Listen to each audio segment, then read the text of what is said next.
Hello दोस्तों, स्वागत है हमारे चैनल पर। आप सभी दोस्तों को जय सिया राम, जय हनुमान। महाभारत की शिक्षा हर काल में प्रासंगिक रही है। महाभारत को पढ़ने के बाद इससे हमें जो शिक्षा या सबक मिलता है उसे याद रखना भी जरूरी है। तो आओ हम जानते हैं ऐसी ही 25 तरह की शिक्षाएं जो हमें महाभारत, युगंधर और मृत्युंजय पढ़ने पर मिलती है। हालांकि यह भी सच है कि आप महाभारत पढ़ेंगे तो हो सकता है कि आपको कुछ अलग शिक्षा या सबक मिले। नंबर 1, जीवन हो योजनाओं से भरा। जीवन के किसी भी क्षेत्र में बेहतर रणनीति आपके जीवन को सफल बना सकती है, और यदि कोई योजना या रणनीति नहीं है तो समझो जीवन एक अराजक भविष्य में चला जाएगा जिसके सफल होने की कोई गारंटी नहीं। भगवान श्री कृष्ण के पास पांडवों को बचाने का कोई मास्टर प्लान नहीं होता तो पांडवों की कोई औकात नहीं थी कि वो कौरवों से किसी भी मामले में जीत जाते। नंबर 2, संगत और पंगत हो अच्छी। कहते हैं कि जैसी संगत वैसी पंगत, और जैसी पंगत वैसा जीवन। आप लाख अच्छे हैं, लेकिन यदि आपकी संगत बुरी है तो आप बर्बाद हो जाएंगे। लेकिन यदि आप लाख बुरे हैं और आपकी संगत अच्छे लोगों से है और आप उनकी सुनते भी हैं तो निश्चित ही आप आबाद हो जाएंगे। कौरवों के साथ शकुनी जैसे लोग थे जो पांडवों के साथ कृष्ण, अर्जुन मामा जैसी अपनी संगत पाल रखी है तो आपका दिमाग चलना बंद ही समझो। नंबर 3, अधूरा ज्ञान घातक। कहते हैं कि अधूरा ज्ञान सबसे खतरनाक होता है। इस बात का उदाहरण है अभिमन्यु। अभिमन्यु बहुत ही वीर और बहादुर योद्धा था, लेकिन उसकी मृत्यु जिस परिस्थिति में हुई उसके बारे में सभी जानते हैं। मुसीबत के समय ये अधूरा ज्ञान किसी भी काम का नहीं रहता। आप अपने ज्ञान में पारंगत बने। किसी एक विषय में तो दक्षता हासिल होना ही चाहिए। नंबर 4, दोस्त और दुश्मन की पहचान करना सीखें। महाभारत में ऐसे कई मित्र थे जिन्होंने अपनी ही सेना के साथ विश्वासघात किया।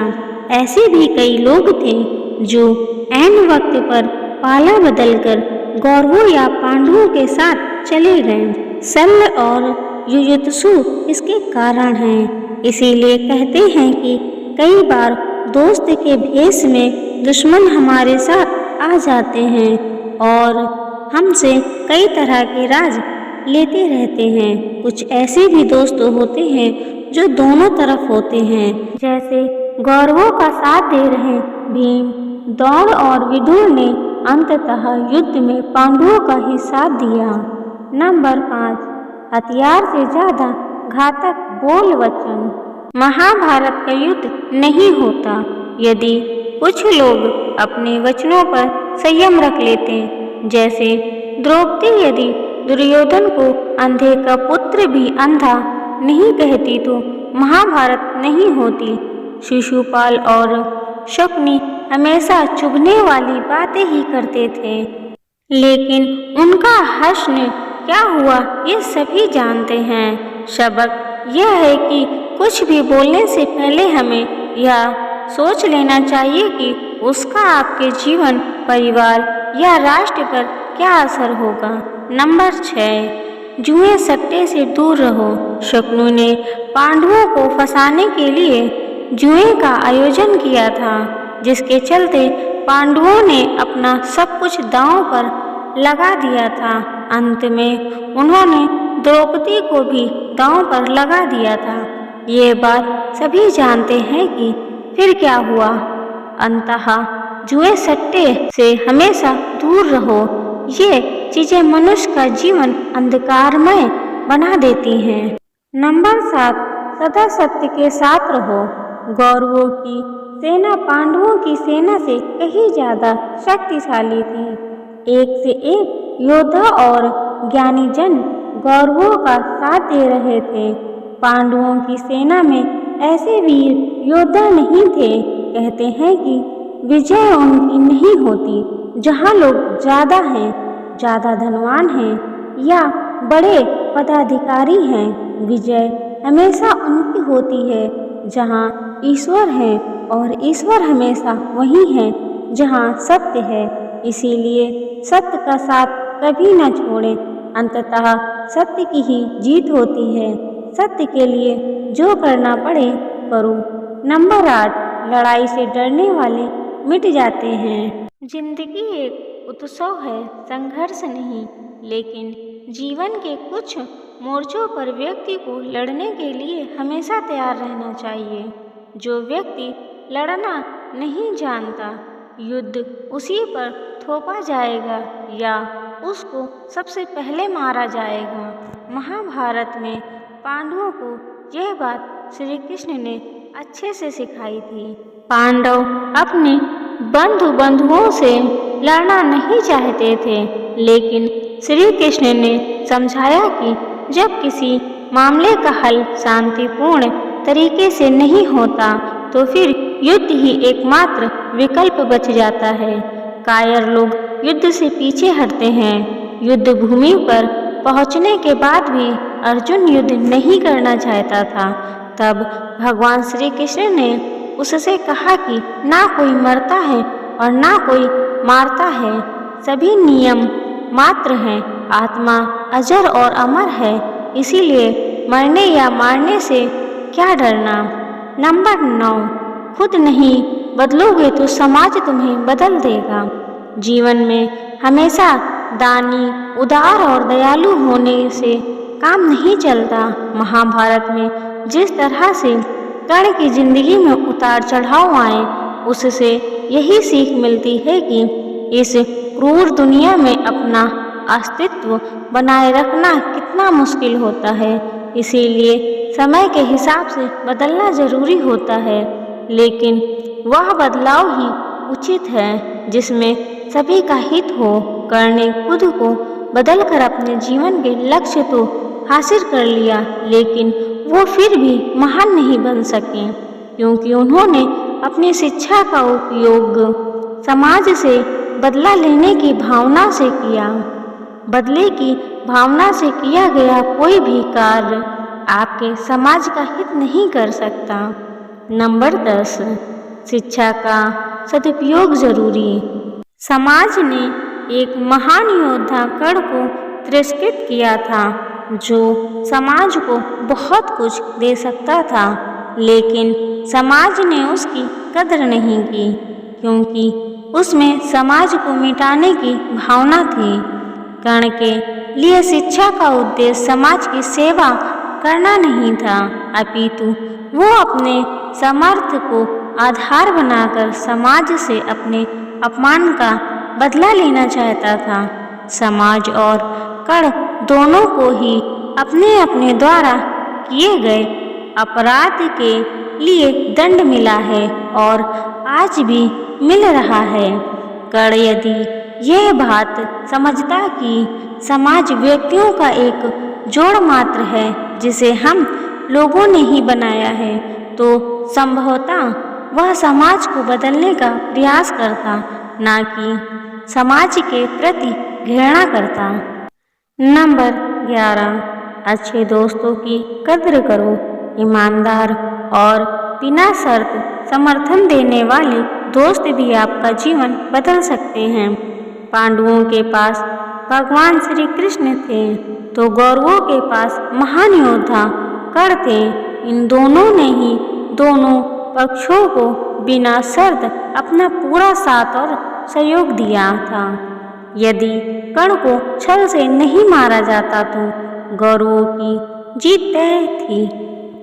पांडवों ने हमेशा श्री कृष्ण की बातों को ध्यान से सुना और उस पर अमल भी किया, लेकिन दुर्योधन ने कर्ण को सिर्फ एक योद्धा समझकर उसका पांडवों की सेना के खिलाफ इस्तेमाल किया। यदि दुर्योधन कर्ण की बात मानकर कर्ण को घटोत्कच को मारने के लिए दबाव नहीं डालता, तो इंद्र द्वारा दिया गया जो अमोघ अस्त्र कर्ण के पास था उससे अर्जुन मारा जाता।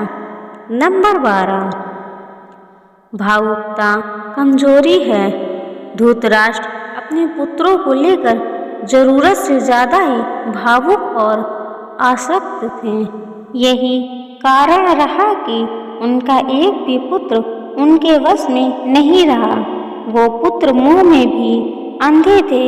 इसी तरह महाभारत में हमें ऐसे कुछ पात्र मिलते हैं जो अपनी भावुकता के कारण मूर्ख ही सिद्ध होते हैं। जरूरत से ज्यादा भावुकता कई बार इंसान को कमजोर बना देती है और वो सही गलत का फर्क नहीं पहचान पाता। कुछ ऐसे ही हुआ महाभारत में धृतराष्ट्र के साथ, जो अपने पुत्र मोह में आकर सही गलत का फर्क भूल गए।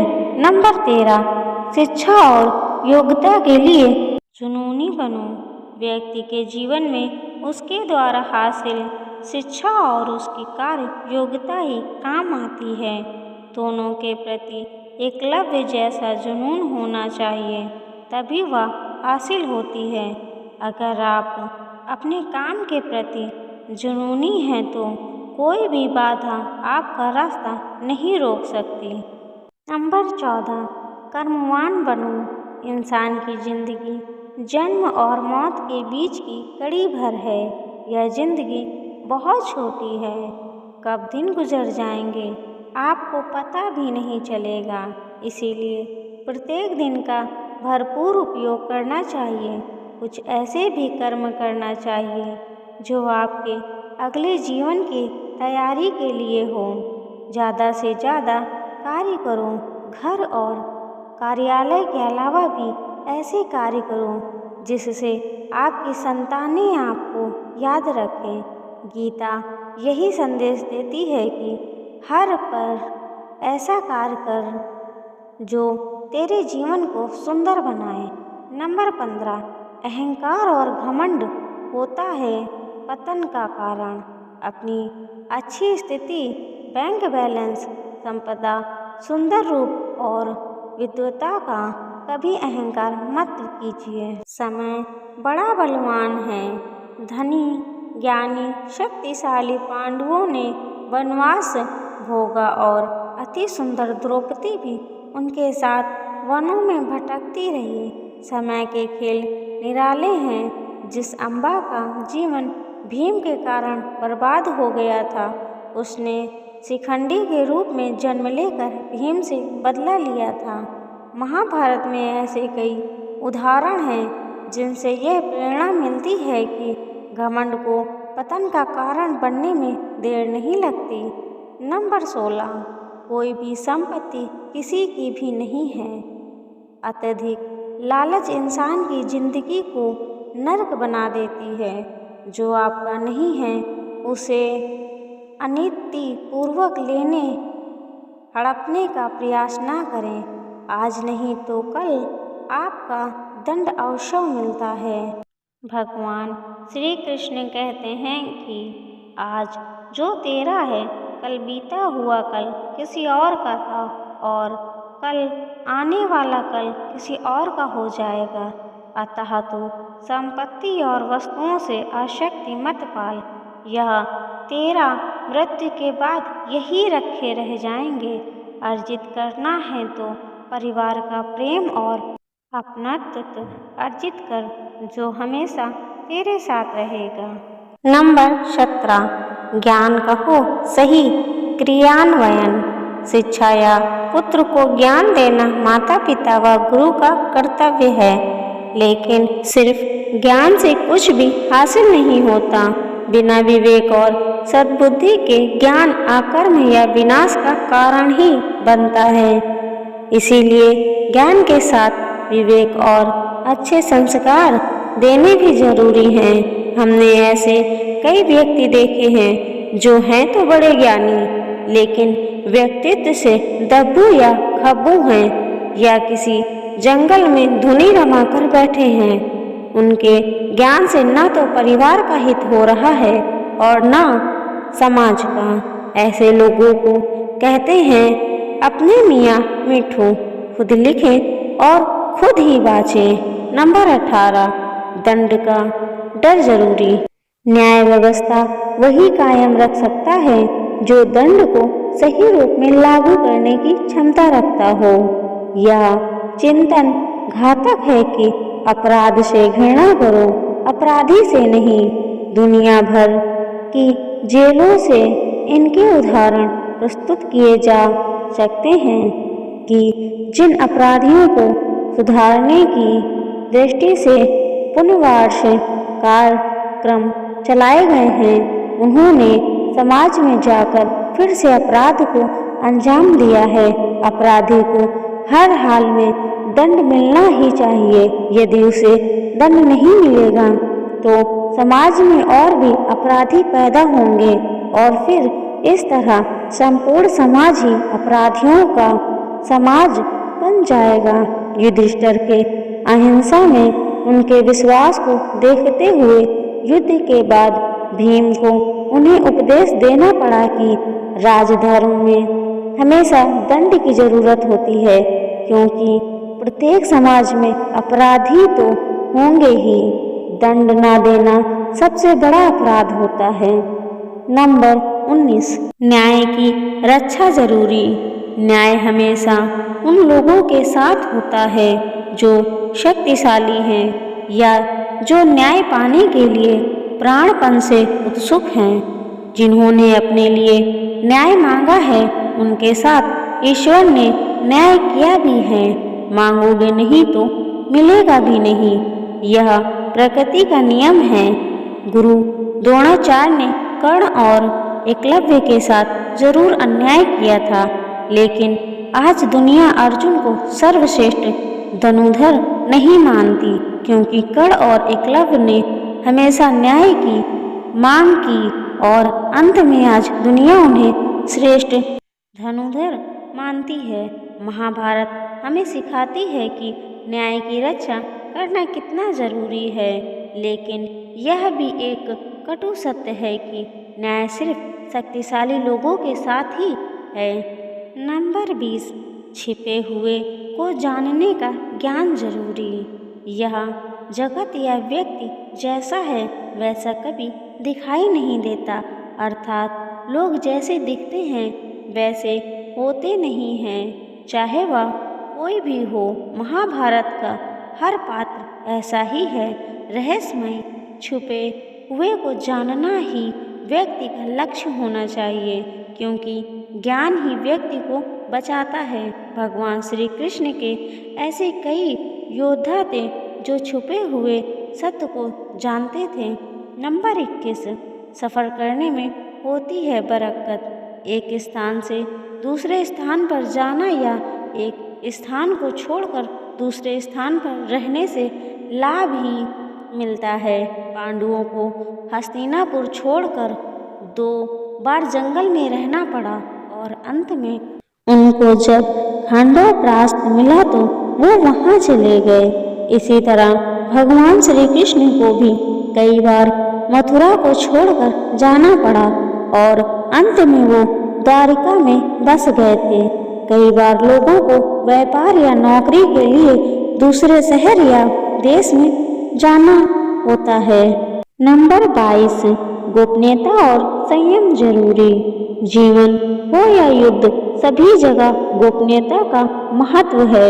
यदि आप भावना में बहकर किसी को अपने जीवन के राज बताते हैं या किसी व्यक्ति या समाज विशेष पर क्रोध या कटाक्ष करते हैं तो आप कमजोर माने जाएंगे। महाभारत में ऐसे कई मौके आए जबकि नायकों ने अपने राज्य ऐसे व्यक्ति के समक्ष खोल दिए जो राज जानने ही आया था, जिसके चलते ऐसे लोगों को मुंह की खानी पड़ी। दुर्योधन, भीम, बर्बरी ऐसे उदाहरण हैं जिन्होंने अपनी कमजोरी और शक्ति का राज खोल दिया था। नंबर 23, चिंता, भय और अशांति है मृत्यु का द्वार। किसी भी प्रकार की चिंता करना, मन को अशांत रखना और व्यर्थ के भय को पालते रहने से मृत्यु आसपास ही मंडराने लगती है।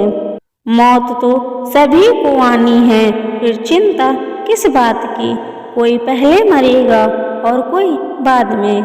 चिंता का मुख्य कारण मोह है। जेल खाना, दवा खाना या पागल खाना वह व्यक्ति जाता है जिसने धर्म सम्मत या संयमित जीवन नहीं जिया, बहुत महत्वाकांक्षी है, या जिसने धन और शक्ति के आधार पर रिश्ते बना रखे हैं, या जिसे अपनी संपत्ति की सुरक्षा की चिंता है। महाभारत को पढ़ने से हमें यही शिक्षा मिलती है कि चिंता मुक्त जीवन सबसे बड़ी दौलत है। नंबर 24, इंद्रियां संयम जरूरी। इंद्रियां कभी तृप्त नहीं होती। जो इंद्रियों को वश में है उसका पतन निश्चित है। बहुत से लोग आजकल किसी न किसी प्रकार की आदत या नशे के गुलाम हैं। ऐसे लोगों का धीरे धीरे क्षरण होता जाता है। इंद्रियां संयम आता है संकल्प से। महाभारत का हर पात्र संकल्प से बंधा हुआ है। शक्ति का संचय इंद्रियों को वश में करने से ही संभव हो पाता है। नंबर 25, राजा या योद्धा को नहीं करना चाहिए परिणाम की चिंता। कहते हैं कि जो योद्धा या राजा युद्ध के परिणाम की चिंता करता है वह अपने जीवन और राज्य को खतरे में डाल देता है। परिणाम की चिंता करने वाला कभी भी साहसपूर्वक ना तो निर्णय ले पाता है और ना ही युद्ध कर पाता है। जीवन के किसी भी मोड़ पर हमारे निर्णय ही हमारा भविष्य तय करते हैं। एक बार निर्णय ले लेने के बाद फिर बदलने का अर्थ ये है कि आपने अच्छे से सोचकर निर्णय नहीं लिया या आप में निर्णय लेने की क्षमता नहीं है।